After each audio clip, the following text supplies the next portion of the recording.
Hello नमस्कार मेरे साथियों, जोहार क्लासेस के यूट्यूब चैनल पर मैं आर के कोटेड आप सभी दोस्तों का स्वागत करता हूं और सभी को जोहार, जय श्री कृष्ण, राधे राधे और सभी को सबसे बढ़कर राम राम।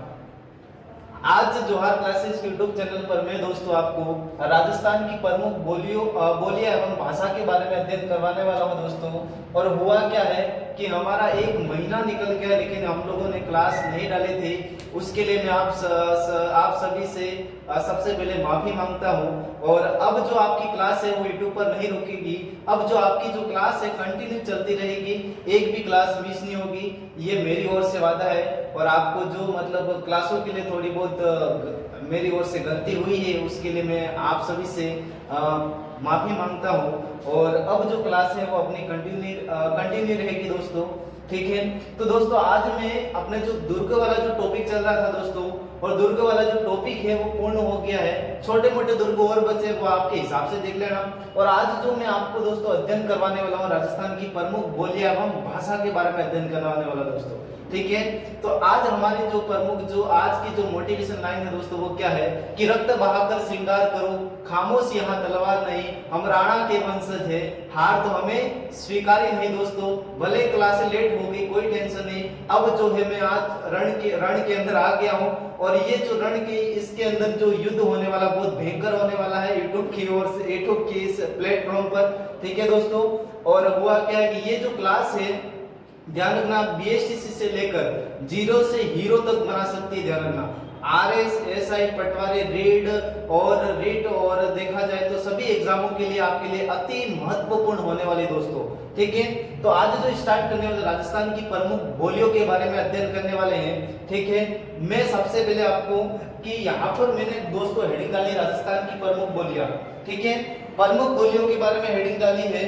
प्रमुख बोलियों के बारे में जो हेडिंग डाली है दोस्तों, सबसे पहले हम लोग को यह समझना होगा, बेसिक समझ बोलियां क्या होती है दोस्तों। बोलियां और एक शब्द आता है दोस्तों, एक मैंने लिखा बोलियां और एक लिखा है मेरे दोस्तों भाषा, ठीक है। इन दोनों में अंतर क्या है? बोलियां किसे कहा जाएगा और भाषा किसे कहा जाएगा दोस्तों? बोलियां उसको कहेंगे हम जो छोटे क्षेत्र के अंदर बोली जाने वाली बोली, मतलब मनुष्यों के द्वारा मानवों के द्वारा क्या किया जाता है, अपने विचारों को समझने के लिए या फिर एक दूसरे के विचारों को समझने के लिए जिन भाषा या शब्दों का प्रयोग किया जाता है उनको हम कहते हैं बोली। माना कि मतलब ये समझो कि जैसे बागड़ है, ये राजस्थान है दोस्तों, और इस राजस्थान के अंदर मैं एग्जांपल दे रहा हूं ओनली फॉर आप समझना, ये राजस्थान है और इस राजस्थान के अंदर देखा जाए दोस्तों, तो राजस्थान के अंदर देखा जाए ये बागड़ प्रदेश, कौन सा दोस्तों? बागड़ प्रदेश। और इस बागड़ प्रदेश के अंदर दोस्तों क्या होता है, बागड़ है, तो यहाँ पर जो बोली बोली जाती है वो दोस्तों कौन सी बोली जाती है? बागड़ी, ठीक है।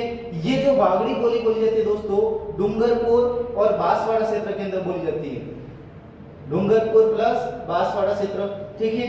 तो क्या दोस्तों ये पूरे राजस्थान के अंदर थोड़ी बोली जाती है ना, ये तो ओनली फॉर कहां बोली जाती है? हमारे डूंगरपुर बांसवाड़ा के अंदर। मतलब मैं ये कहना चाहता हूं कि जो बोलियां होती है वो छोटे क्षेत्र के अंदर बोली जाती है, न कि विस्तार वाले क्षेत्र के। मतलब जो राजस्थान, इस राजस्थान के अंदर, पूरे राजस्थान के अंदर बागड़ी थोड़ी बोली जाती है। ओनली फॉर क्या बोली जाती है? राजस्थान के अंदर तो राजस्थानी बोली जाती है दोस्तों। तो जो छोटे क्षेत्र के अंदर बोली जाती है उसको हम क्या कहते हैं? बोली कहते हैं, ठीक है दोस्तों। समझ में आ गया होगा मेरे हिसाब। छोटे क्षेत्र के अंदर बोली जाने वाली बोली को हम क्या कहेंगे? बोली कहेंगे, ठीक है। बढ़ो आगे, चलो। अब जो है भाषा, भाषा का दोस्तों विस्तार रूप होता है।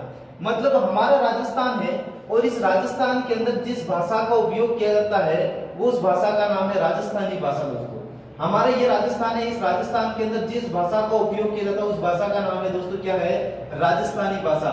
मतलब राजस्थानी भाषा उपयोग में ली जाती है दोस्तों। कौन सी भाषा उपयोग में ली जाती है? राजस्थानी भाषा उपयोग में ली जाती है मेरे दोस्तों। अब जो होता है क्या है कि ये जो भाषा है छोटे क्षेत्र में न बोलकर बड़े मतलब व्यापक क्षेत्र के अंदर बोली जाती है। भाषा है वो कहां पर बोली जाती है दोस्तों? व्यापक क्षेत्र के अंदर। भाषा दोस्तों कहां पर बोली जाएगी? व्यापक क्षेत्र। मतलब इसका छोटा क्षेत्र नहीं होगा। मतलब जो हमारी हिंदी है। क्या हिंदी भी एक भाषा है? हिंदी पूरे भारत के अंदर बोली जाती है कि नहीं बोली जाती? तो हम उसको क्या कह रहे हैं? भाषा कहेंगे। तो जो भाषा होती है दोस्तों वो बड़े क्षेत्र के अंदर बोली जाती है, और जो बोली होती है दोस्तों वो छोटे क्षेत्र के अंदर बोली जाती है। एग्जाम में एग्जाम्पल दिया है। ठीक है दोस्तों, आगे बढ़ते हैं। समझ में आ गया होगा मेरे हिसाब से आप लोगों को। बोली किसको कहा जाएगा? जो छोटे क्षेत्र के अंदर बोली जाती है उसको हम क्या कहेंगे दोस्तों? बोली कहेंगे। और भाषा किसको कहेंगे? तो भाषा हम उसको कहेंगे जो व्यापक क्षेत्र या बड़े क्षेत्र के अंदर बोली जाती है। ठीक है दोस्तों, अब जो बात करने वाले हैं वो क्या बात करने वाले हैं? तो हम भाषा और बोलियों के बारे में आरंभ करने वाले टॉपिक। देखो, हमारे जो राजस्थानी भाषा दिवस, सबसे पहले तो ये देखेंगे राजस्थानी भाषा दिवस कब मनाया जाता है। सबसे पहले हम क्या देखेंगे दोस्तों? राजस्थानी भाषा दिवस। राजस्थानी भाषा दिवस कब मनाया जाता है दोस्तों? तो ये मनाया जाता है मेरे दोस्तों 21 फरवरी। राजस्थानी दोस्तों जो भाषा दिवस मनाया जाता है वो 21 फरवरी मनाया जाता है। राजस्थानी भाषा दिवस के साथ हम और किसके बारे में देखेंगे? तो हिंदी भाषा दिवस कब मनाया जाता है? हिंदी भाषा दिवस, ये दोस्तों हिंदी भाषा दिवस मनाया जाता है 14 सितंबर। कब मनाया जाता है मेरे दोस्तों? 14 सितंबर। 14 सितंबर 14 सितंबर के दिन क्या मनाया जाता है दोस्तों? तो ध्यान रखना, इस दिन क्या मनाया जाता है? हिंदी भाषा दिवस। ठीक है, अब जो देखा जाए हमारे राजस्थान की राजस्थान की राजभाषा कौन सी है? हमारी जो राजभाषा है दोस्तों वो राजभाषा कौन सी है? हमारे राजस्थान की राजभाषा, राजस्थान की राजभाषा,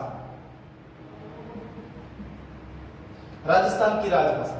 ठीक है दोस्तों, राजभाषा उसी को कहेंगे जिस राज्य के जो भी सरकारी कार्य हो वो किस में हो? संविधान के द्वारा जिस भाषा को मान्यता मिली हो उसी भाषा के अंदर उस राज्य के या स्टेट के क्या हो कार्य वगैरह हो, उस भाषा को हम क्या कहेंगे दोस्तों? राजभाषा कहेंगे। जिसको संविधान के थ्रू क्या मिली हो? मान्यता मिली हो।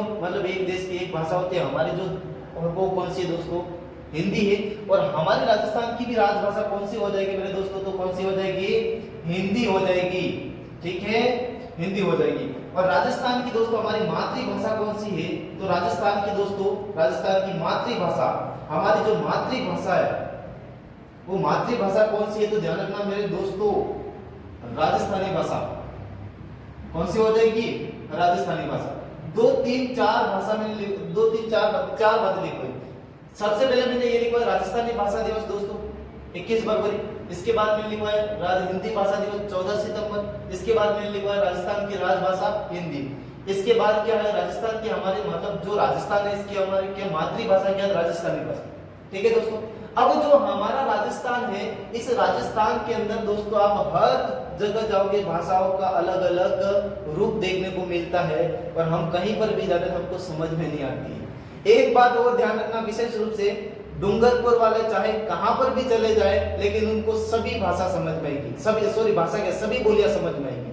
राजस्थान के अंदर डूंगरपुर वालों को कहां पर भी भेज दो वो सारी भाषा बोलियां समझ जाएंगे, लेकिन दूसरे जो एरिया वाले हैं वो कभी बागड़ी भाषा नहीं समझ पाते, हमारे वाले नहीं समझ पाते। हमारे डूंगरपुर वालों के अंदर बहुत बढ़िया गुण है, अच्छी क्वालिटी का गुण है। वो गुण क्या है कि वो कहां पर भी जाए वो बागड़ी तो बुला के भी आते हैं उन दूसरों को, और उनकी भाषा हमेशा समझते हैं। हमारी भाषा वो ही नहीं समझते। ध्यान रखना, तो ध्यान रखना कि राजस्थान के अंदर ये कहना चाहता हूं मैं कि राजस्थान के लिए प्रचलित कहावत है दोस्तों। प्रचलित कहावत क्या है? तो प्रचलित कहावत ये है मेरे दोस्तों, प्रचलित कहावत। ठीक है, प्रचलित कहावत क्या है? तो प्रचलित कहावत ये है कि पांच कोस पर पानी बदले,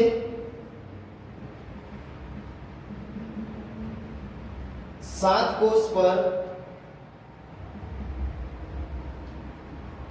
वाणी बदले, 7 कोस पर वाणी बदले।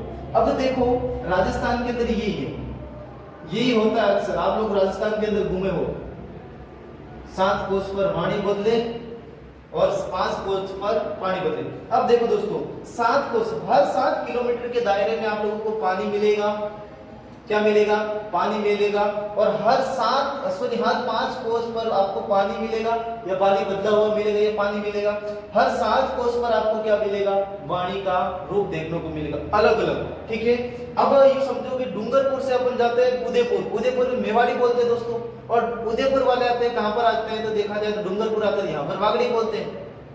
और डूंगरपुर वाले यहाँ डूंगरपुर से सटे हुए इलाका, यहाँ पर जो गुजरात पास में पड़ता है, थोड़ी और दूरी पर जाएंगे तो गुजराती बोली जाएगी, इस तरह से।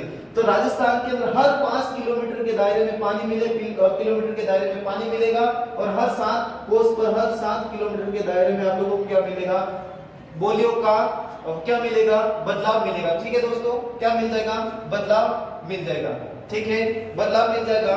इसके बाद जो देखा जाए तो ये जो कहावत है हमारे राजस्थान के लिए कहावत था दोस्तों, ये चल रहा था, जिसमें क्या था? हर 5 कोस पर पानी बदले और 7 कोस पर वाणी बदले। ठीक है दोस्तों, आगे चलते हैं। अब जो देखा जाए दोस्तों कि राजस्थानी बोलियों का सर्वप्रथम वर्गीकरण व वैज्ञानिक अध्ययन करने वाला व्यक्ति कौन था? उसका नाम देखना पड़ेगा हमको। राजस्थानी बोलियों का सर्वप्रथम वर्गीकरण व वैज्ञानिक अध्ययन। ठीक है दोस्तों, अब जो देखा जाए हमारी बोलियां हैं, इन राजस्थानी बोलियों का सर्वप्रथम वर्गीकरण और वैज्ञानिक अध्ययन करने वाला बंदा कौन था दोस्तों? तो उस बंदे का नाम था डॉक्टर जॉर्ज इब्राहिम ग्रियर्सन। क्या नाम था दोस्तों? बंदे का नाम क्या था? Doctor George Ibrahim Grierson. ठीक है दोस्तों, इसकी एक पुस्तक थी, उस पुस्तक का नाम क्या दोस्तों? डॉक्टर जॉर्ज इब्राहिम ग्रियर्सन की पुस्तक थी। उस पुस्तक का नाम क्या है? तो पुस्तक का नाम हो जाएगा मेरे दोस्तों, पुस्तक का नाम है, वो पुस्तक का नाम क्या है ध्यान रखना, पुस्तक का नाम है the linguistic survey of India. पुस्तक का नाम क्या दोस्तों? Linguistic survey of India. Linguistic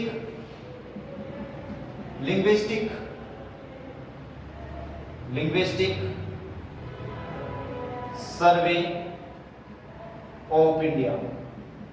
इस पुस्तक के अंदर इन्होंने क्या किया? ध्यान रखना, राजस्थानी बोलियों का वर्गीकरण और वैज्ञानिक अध्ययन करने वाला व्यक्ति था दोस्तों, उसका नाम क्या था? ध्यान रखना, उसका नाम था doctor George Ibrahim Grierson.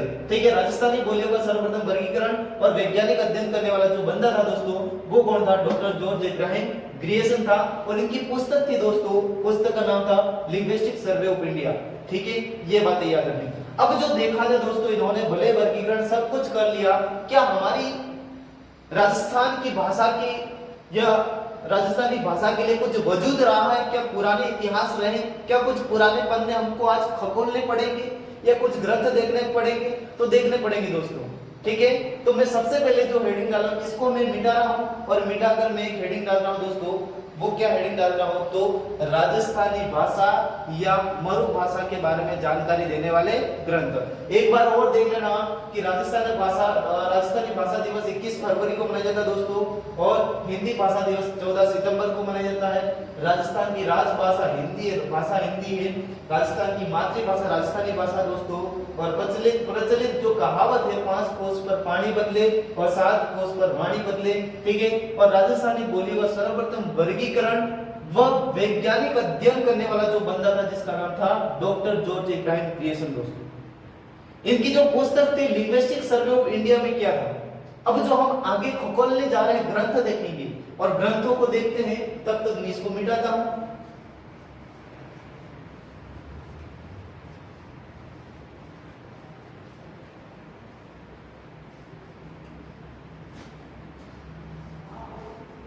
Boring मत हो जाना, यहाँ पर कोई मजाक मस्ती वाली बात नहीं है, वो ध्यान रखना।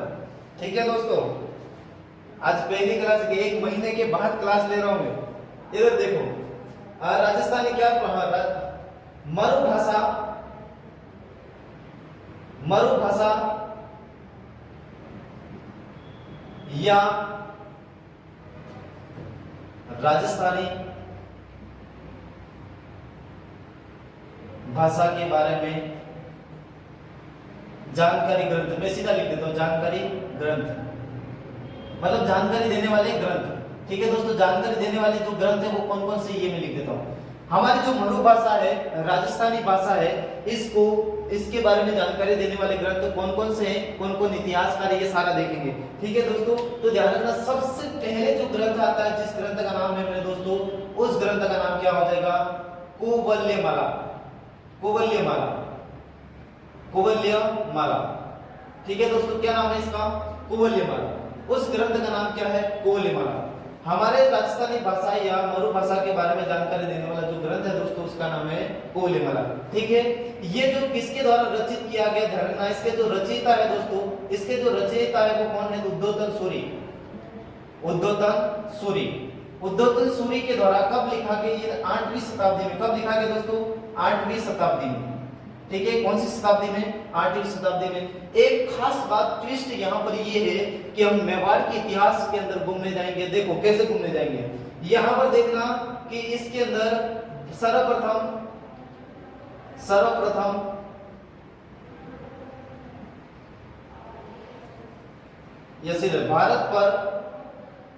भारत पर हूण आक्रमण की जानकारी किस ग्रंथ से मिलती है दोस्तों, वो ग्रंथ हो जाएगा उद्धोतन सूरि वाला। ठीक है, कुवल्यमाला। इसके बाद ये रखना कि इसके अंदर 18 देशी भाषाओं का उल्लेख है। कितनी भाषा इसके अंदर, 18।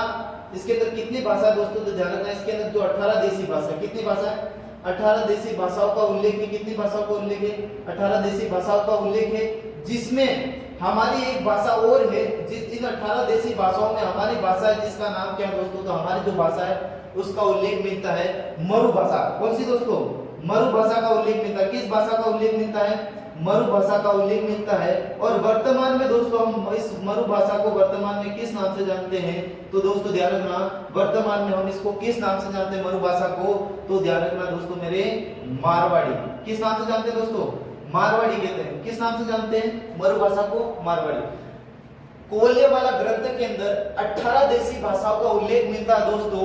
उन 18 में हमारी भी भाषा है जो मरु भाषा है, और इस मरु भाषा को वर्तमान में क्या कहा जाता है, मारवाड़ी कहा जाता है दोस्तों। ठीक है, भारत पर हूण आक्रमण की जानकारी हमको किस ग्रंथ से मिलती है, कुवल्यमाला ग्रंथ। और इसके जो रचयिता थे दोस्तों वो कौन थे, तो ध्यान रखना, उद्धोतन सूरि। अब जो टेस्ट ये है कि भारत, जब मेवाड़ की हिस्ट्री पढ़ते हो आप, मेवाड़ की हिस्ट्री में आप लोगों को एक शासक का नाम याद करना चाहिए, आलू या अल्लट।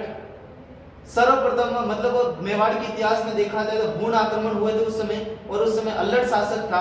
और अल्लट ने क्या किया था, हूणों को पराजित कर हरियादेवी से, हूण राजकुमारी हरियादेवी से विवाह करने वाला व्यक्ति था, जिसका नाम था अल्लट, मेवाड़ के इतिहास में।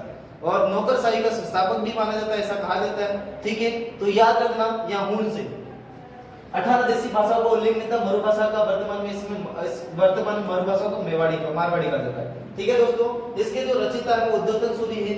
और क्या है, और क्या प्रमाण, ये कुवल्यमाला ग्रंथ है, कुवल्यमाला ग्रंथ। और कहां पर है दोस्तों, और जो ग्रंथ है वो कौन से, एक ग्रंथ का नाम है पिंगल शिरोमणि। पिंगल शिरोमणि, शिरोमणि, पिंगल शिरोमणि, पिंगल शिरोमणि ग्रंथ दोस्तों। कौन सा ग्रंथ, पिंगल शिरोमणि। ये जो पिंगल शिरोमणि है वो किसके द्वारा लिखा गया है, तो ध्यान रखना, कवि कुशल लाभ के द्वारा, कवि कुशल लाभ के द्वारा, कवि कुशल लाभ के द्वारा लिखा गया, के द्वारा रचित है। ठीक है, और इसमें अंदर भी क्या मिलता है दोस्तों, तो ध्यान रखना, इसके अंदर भी किस भाषा का उल्लेख मिलता है, मरु भाषा का उल्लेख मिलता है। किस भाषा का उल्लेख मिलता है दोस्तों, मरु भाषा का उल्लेख मिलता है। ऐसा ग्रंथ हमारा कौन सा है, तो उस ग्रंथ का नाम क्या हो जाएगा, पिंगल शिरोमणि। ठीक है दोस्तों, और कौन सा है तो ध्यान रखना, और कौन सा है तो ध्यान रखना, और कौन सा है, नीचे लिख लो, और कौन सा है तो ध्यान रखना। और जो ग्रंथ है दोस्तों, उस ग्रंथ का नाम क्या है, आईने अकबरी, आईने अकबरी। इसके अंदर भी क्या मिलता है दोस्तों, तो ध्यान रखना, मरु भाषा के बारे में उल्लेख मिलता है। और ये आईने अकबरी किसके द्वारा लिखा गया मेरे दोस्तों, तो ये लिखा गया था अबुल फजल के द्वारा। ठीक है दोस्तों, किसके द्वारा लिखा गया, अबुल फजल के द्वारा लिखा गया। आईने जो अकबरी है वो किसके द्वारा लिखा गया? अबुल फजल के द्वारा लिखा गया है। ठीक है, पिंगल जो शिरोमणि कवि कौशल लाल के द्वारा लिखा गया, इसके अंदर भी मेरे दोस्तों क्या मिलता है? मरु भाषा का उल्लेख मिलता है। और आईने अकबरी के अंदर भी क्या मिलता है? मरु भाषा का उल्लेख मिलता है। ठीक है दोस्तों, और आगे चलते हैं। और देखो, आप थक जाते ग्रंथ याद करते करते, मैं बताते बताते नहीं थकूंगा, ध्यान रखना। ठीक है, पर जो जो बता रहा हूं वो इंपॉर्टेंट है हमारे लिए। इधर देखना, अब जो है कि यहाँ पर एक ग्रंथ और है, जिस ग्रंथ का नाम क्या है दोस्तों? तो उस ग्रंथ का नाम क्या हो जाएगा? उस एक व्यक्ति का नाम लेंगे हम, कर्नल जेम्स टोड, राजस्थान के इतिहास के जनक दोस्तों। कर्नल जेम्स टोड के बारे में बात करेंगे। ठीक है, कर्नल जेम्स टोड, जहां जाओ वहां कर्नल जेम्स टोड मिलेगा आपको। हिस्ट्री पढ़ लो, आर्ट एंड कल्चर पढ़ लो, कौन सी भी सब्जेक्ट पढ़ लो, भाई अमर होके गया है। ठीक है, अपना भाई अमर होके गया है। ठीक, कौन? Colonel James Tod. और इसको कहा जाता है, कर्नल जेम्स टोड को कहा जाता है राजस्थान के इतिहास के जनक दोस्तों। इसकी एक पुस्तक थी दोस्तों, जिस पुस्तक का नाम था, इसकी पुस्तक का नाम क्या था? पुस्तक का जो नाम था वो क्या नाम था? तो ध्यान रखना, पुस्तक का जो नाम था दी इनाल्स, दी इनाल्स, दी इनाल्स एंड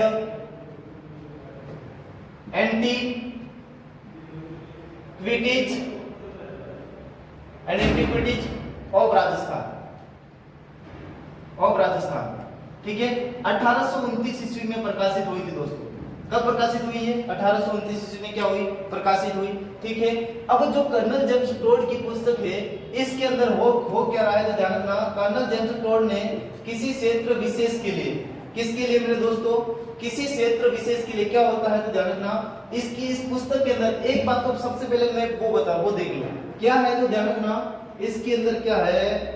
मार्कर नहीं चल रहा है, इसके अंदर है क्या? तो ध्यान रखना, इस बुक के अंदर क्या किया गया? तो सर्वप्रथम राजस्थान, कौन सा था? राजस्थान, कौन सा था? राजस्थान, कौन सा नाम है दोस्तों? एक बार चेक कर लेने दीजिए मुझे, राजस्थान कौन सा नाम है? इसके अंदर कौन कौन से शब्द का प्रयोग किया गया? ध्यान रखना, राजस्थान शब्द का प्रयोग किया गया। राजस्थान शब्द का प्रयोग किया गया किस पुस्तक के अंदर? The annals and antiquities of Rajasthan, 1829 में प्रकाशित हुई दोस्तों, कर्नल जेम्स टोड की। इसके अंदर राजस्थान शब्द का प्रयोग किया गया, राजस्थान। इसके बाद रायथान शब्द का प्रयोग किया गया, रायथान शब्द का प्रयोग किया गया, रायथान शब्द का प्रयोग किया गया। किसका प्रयोग किया गया? रायथान शब्द का प्रयोग किया गया, रायथान। और इसके बाद देखा जाए यहाँ पर राजपुताना शब्द का प्रयोग किया गया, राजपुताना शब्द का प्रयोग किया गया। 3 शब्दों का प्रयोग किया गया किसके द्वारा? ध्यान रखना दोस्तों, कर्नल जेम्स टोड के द्वारा। कर्नल जेम्स टोड के द्वारा राजस्थान के लिए 3 शब्दों का प्रयोग किया गया। क्यों किया गया? देखा, यहाँ पर देखा जाए दोस्तों, ये राजस्थान का नक्शा है। जब कर्नल जेम्स टोड इस राजस्थान के अंदर प्रवेश करता है, तब होता है कि इस राजस्थान के ऊपर जहां जहां रियासत थी वहां पर राजपूतों का शासन था। राजपूतों का शासन था, इसीलिए कर्नल जेम्स टोड ने इस वाले क्षेत्र को या इस वाले प्रदेश को क्या कहा? तो ध्यान रखना, राजपुताना कहा। क्या कहा था दोस्तों? राजपुताना कहा था। ठीक है, अब जो देखा जाए राजपुताना शब्द का प्रयोग तो जॉर्ज थॉमस ने भी किया दोस्तों। तो जॉर्ज थॉमस ने किया है, वो बात सही है, लेकिन ये 1829 में किया गया। अभी आप सब्र रखो, सब्र का फल बहुत मीठा होता है। ठीक है, अब देखो, राजस्थान शब्द का किसी, कर्नल जेम्स टोड का एक ध्यान रखना, किसी क्षेत्र विशेष के लिए, किसी क्षेत्र विशेष के लिए, किसी क्षेत्र विशेष के लिए राजस्थान शब्द का प्रयोग करने वाला व्यक्ति कौन था? ध्यान रखना, वो था कर्नल जेम्स टोड। गांठ बांध के रखना ये बात, किसी क्षेत्र विशेष के लिए राजस्थान शब्द का प्रयोग करने वाला व्यक्ति कौन था? Colonel James Tod. एक बात और गांठ बांध के रखना कि जॉर्ज इब्राहिम ग्रियर्सन के द्वारा क्या किया गया दोस्तों? तो ध्यान रखना, राजस्थान के लिए राजस्थानी भाषा का शब्द प्रयोग करने वाला व्यक्ति था जॉर्ज इब्राहिम ग्रियर्सन। और राजस्थान क्षेत्र विशेष के लिए राजस्थान शब्द का प्रयोग करने वाला व्यक्ति था जिसका नाम था कर्नल जेम्स टोड। एग्जामिनर आपको रगड़ रगड़ के पहले का ध्यान रखना, इसलिए अभी से तैयार हो जाना। ठीक है, इसके बाद जो दोस्तों जिसका नाम आता है वो किसका आ जाता है? हमारा जॉर्ज थॉमस, जॉर्ज थॉमस। और जॉर्ज थॉमस के द्वारा सर्वप्रथम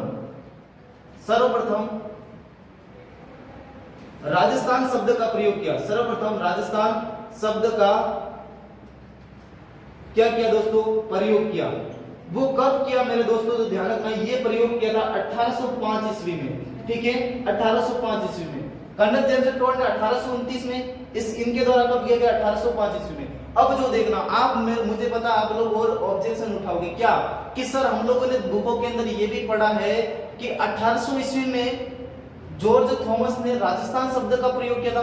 बिल्कुल करेक्ट बात है आपकी, मैं नाम मना ही नहीं कर रहा हूं, पर सबसे पहले आप क्या किसी की कही अनुसार बातों पर विश्वास करोगे क्या, नहीं करोगे। लिखित प्रमाण चाहिए ना आपको, तो सर्वप्रथम लिखित प्रमाण के हिसाब से राजस्थान शब्द का प्रयोग करने वाला व्यक्ति था जिसका नाम था जॉर्ज थॉमस, और ये कब किया गया था, 1805 ईस्वी में। ठीक है मेरे दोस्तों, ठीक है। अब जो आता है वो कौन सा आता है, तो एक व्यक्ति का नाम आ जाएगा, उस व्यक्ति का नाम क्या है, जॉर्ज इब्राहिम ग्रियर्सन, जो हमारी इन भाषाओं को वैज्ञानिक अध्ययन करने, भाषाओं या बोलियों का वैज्ञानिक अध्ययन करने वाला व्यक्ति है दोस्तों। ठीक है, जॉर्ज इब्राहिम ग्रियर्सन का नाम लेंगे और फिर हम आगे चलेंगे और विस्तार से अध्ययन करेंगे।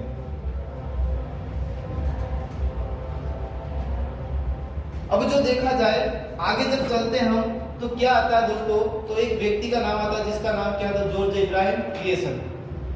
किसका नाम आता है, George Ibrahim Grierson, George Ibrahim Grierson. इसके द्वारा जो पुस्तक लिखी गई दोस्तों, linguistic survey of India, linguistic survey of India, survey of India, ठीक है, linguistic survey of India, linguistic survey of India, linguistic survey of India. ये दोस्तों किसकी पुस्तक है, जॉर्ज इब्राहिम ग्रियर्सन की पुस्तक है। अब इस पुस्तक के अंदर क्या होता है कि राजस्थान क्षेत्र के लिए राजस्थानी भाषा का प्रयोग करने वाला व्यक्ति कौन था, जॉर्ज इब्राहिम ग्रियर्सन। ठीक है, यहां पर लिख दो राजस्थान क्षेत्र के लिए, राजस्थान क्षेत्र के लिए राजस्थानी भाषा, राजस्थानी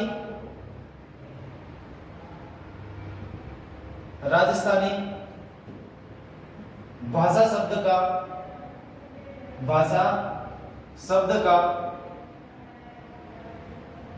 प्रयोग करने वाला व्यक्ति, प्रयोग किसके द्वारा किया गया, ध्यान रखना वो प्रयोग किया गया था जॉर्ज इब्राहिम ग्रियर्सन।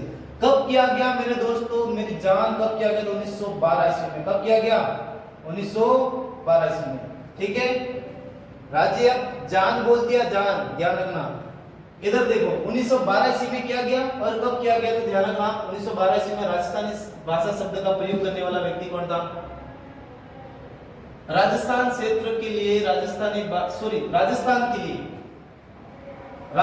लिए सॉरी यहां पर गलती, राजस्थान के लिए राजस्थानी भाषा शब्द का प्रयोग करने वाला व्यक्ति कौन था, ध्यान रखना वो था जॉर्ज इब्राहिम ग्रियर्सन। ठीक है दोस्तों, और इन्होंने क्या किया, ध्यान रखना, बोलियों का वैज्ञानिक अध्ययन, क्या क्या, बोलियों का साथ साथ में आप लिखते भी जाना, बोलियों का वैज्ञानिक अध्ययन करने वाला कौन था दोस्तों, तो वो था जॉर्ज इब्राहिम ग्रियर्सन। ठीक है दोस्तों, ये जो जितने भी ग्रंथ हुए वो हमारी भाषा के बारे में जानकारी देने वाले थे, राजस्थानी भाषा के बारे में जानकारी देने वाले थे। अब जो दोस्तों क्या आगे बढ़ेंगे हम, तो एक बार आगे बढ़ते हैं, मैं तब तक पानी पी लेता हूं, पानी नहीं हो तो चलो और आगे बढ़ते हैं। ठीक है, नहीं बन, चलो हमारा जो कैमरामैन है वो पानी नहीं लाया है, तो चलते हैं आगे। तब तक ये जब तक आवे तब तक अपन आगे चलते हैं। ठीक है, राजस्थानी ये मैं मिटा देता हूं दोस्तों एक बार, क्योंकि वो थोड़ा बड़ा पोर्शन है।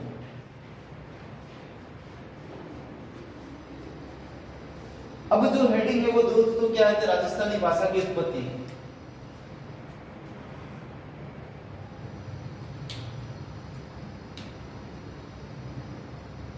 अब आपको हेडिंग डालना है राजस्थानी भाषा की उत्पत्ति, राजस्थानी भाषा की उत्पत्ति या उद्गम कैसे हुआ। ठीक है, राजस्थानी भाषा की जो उत्पत्ति हुई है दोस्तों शोरसेनी प्राकृत के, कहां से हुई है दोस्तों? वो हुई है, कहां से हुई है तो ध्यान रखना, वो हुई है शोरसेनी प्राकृत, शोरसेनी प्राकृत के नागरी अपभ्रंश से, नागरी अपभ्रंश से,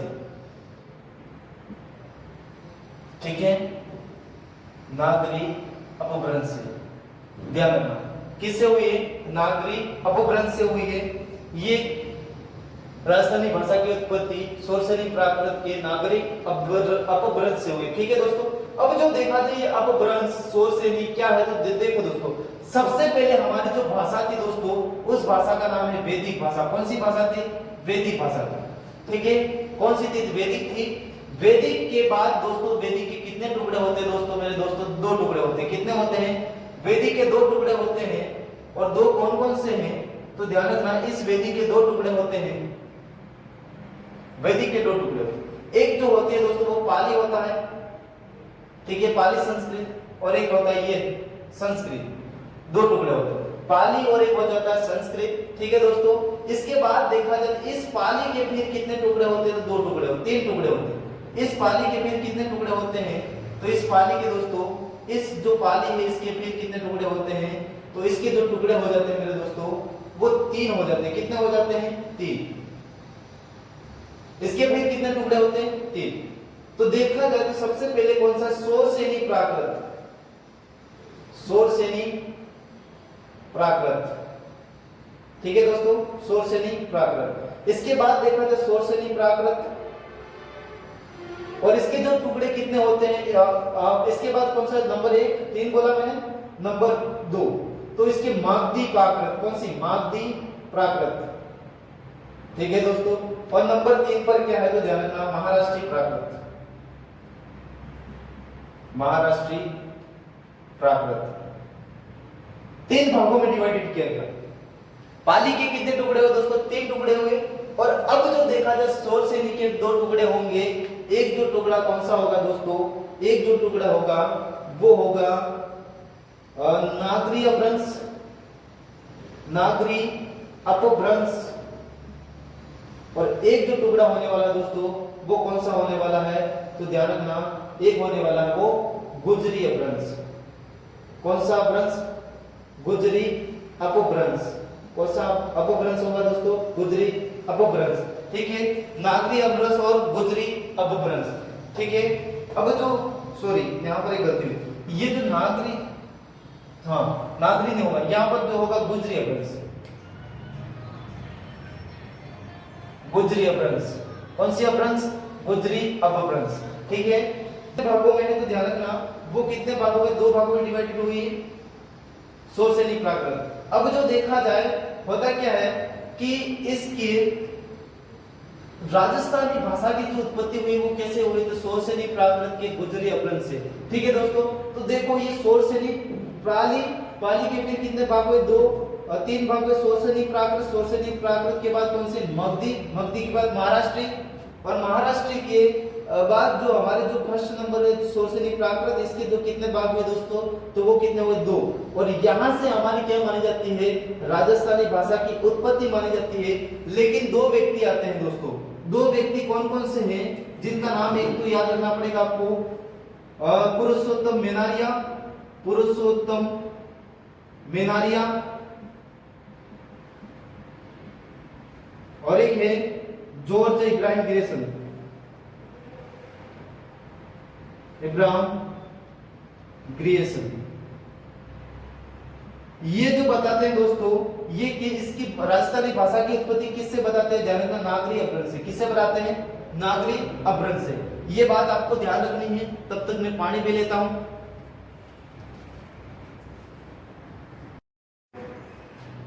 ठीक है, मैं पानी पीने गया था, गला सूख गया था, ठीक है, कहीं और नहीं गया था, ध्यान रखना। इधर देखो, इधर देखो, वैदिक, वैदिक के दो टुकड़े, पाली संस्कृत, फिर इसके बाद देखा जाए पाली के तीन टुकड़े, शोरसेनी प्राकृत, मागधी प्राकृत, महाराष्ट्री प्राकृत, और शोरसेनी प्राकृत के फिर 200 कितने टुकड़े हुए? दो टुकड़े। तो ऐसा बताया जाता है कि पुरुषोत्तम मेनानिया, जॉर्ज इब्राहिम ग्रियर्सन नागरी अपभ्रंश और सैनिक प्राकृत के नागरी अपभ्रंश से क्या मानते हैं, राजस्थानी भाषा की उत्पत्ति मानते हैं। लेकिन राजस्थानी भाषा की जो उत्पत्ति हुई है वो कैसे हुई है, तो ध्यान रखना सौरसेनी प्राकृत की गुजरी अपभ्रंश से जिस भाषा की उत्पत्ति हुई उस भाषा का नाम क्या है दोस्तों, तो ध्यान रखना उस भाषा का जो नाम हो जाएगा वो क्या हो जाएगा, ध्यान रखना राजस्थानी भाषा। ठीक है, अब जो आगे बढ़ते हैं राजस्थानी भाषा का वर्गीकरण, राजस्थानी भाषा का वर्गीकरण। ठीक है दोस्तों, राजस्थानी भाषा का वर्गीकरण। आज थोड़ा सेटअप से ढंग से क्यों हुआ, इसलिए मैं इधर उधर होता रहूंगा।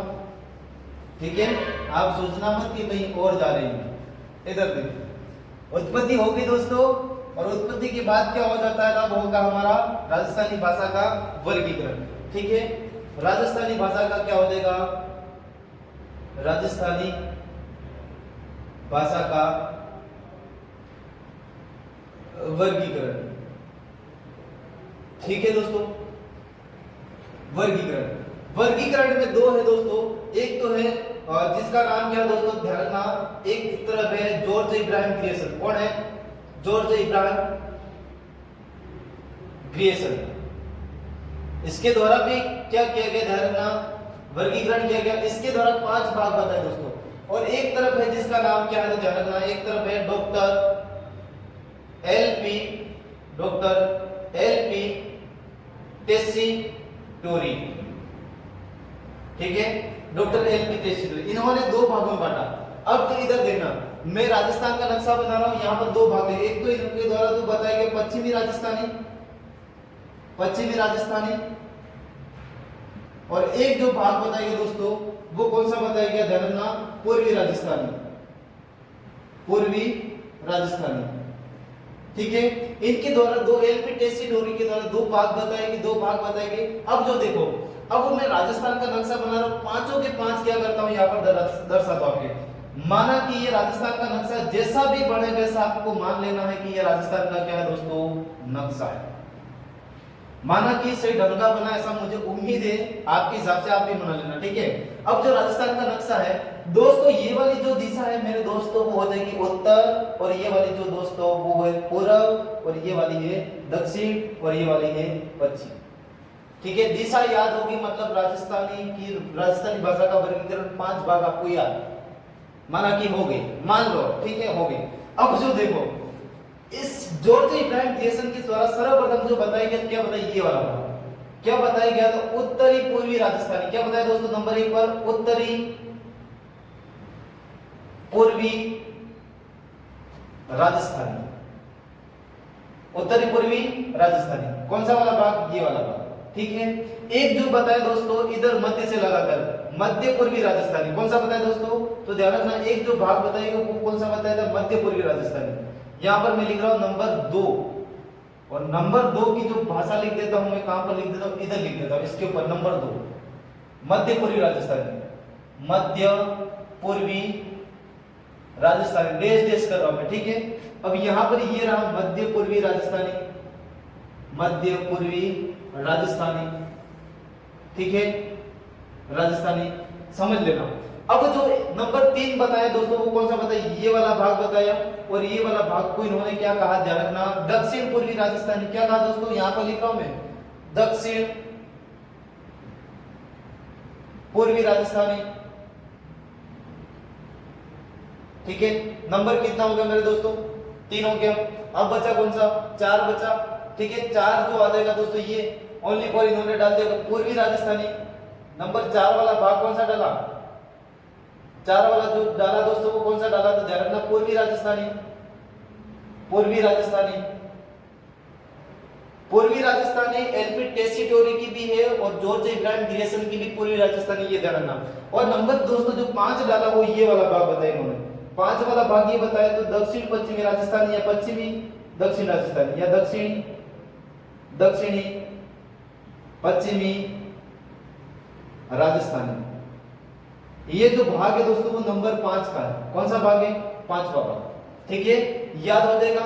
जॉर्ज इब्राहिम ग्रियर्सन के द्वारा कितने भाग बताए, 5। नंबर 1 2 3 4 और ये 5 दिशा के आधार पर बांटा। ठीक है दोस्तों, और जो हमारी एलपी टेस्टिटोरी ने क्या बताया, ये बताया, एक तो ये बताया, कौन सा बताया, ये क्या बताया, इन्होंने क्या बताया कि ध्यान रखना पश्चिमी राजस्थानी, क्या कहा नक्शे के हिसाब से, एक तो पश्चिमी राजस्थानी बता दो और एक कौन सा कहा, एक कहा इन्होंने पूर्वी राजस्थानी। ये पूर्वी Rajasthani George A grand Grayson की भी है और पूर्वी राजस्थानी डॉक्टर एलपी टेस्टिटोरी के द्वारा भी बांटा गया था। ध्यान रखना यहाँ पर एक लिख रहा हूं मैं इसके और यहाँ पर इनके दो लिख रहा हूं, तो पूर्वी राजस्थानी। ठीक है दोस्तों, इनके द्वारा एलपी टेस्टिटोरी ने ये क्या राजस्थान को इस तरह का दो भागों में डिवाइडेड कर दिया और दोनों दिशा के हिसाब से बोल दिया, इधर वाले पूर्वी राजस्थानी बोलेंगे, इधर वाले कौन सी राजस्थानी बोलेंगे, पश्चिमी राजस्थानी। खेल खत्म। ठीक है, आज का सेशन यही तक दोस्तों, फिर हम कल और मिलते हैं, राजस्थानी बोलियों को निपटाने की कल कोशिश करेंगे, फिर एक नए टॉपिक के साथ और मिलेंगे। अगर आपको मेरी मेहनत बढ़िया लगी हो, अच्छी लगी हो तो लाइक करना, वीडियो को शेयर करना और चैनल को सब्सक्राइब करवाना। ठीक है दोस्तों, मिलते हैं एक दूसरी क्लास के साथ, तब तक के लिए आप सभी को धन्यवाद।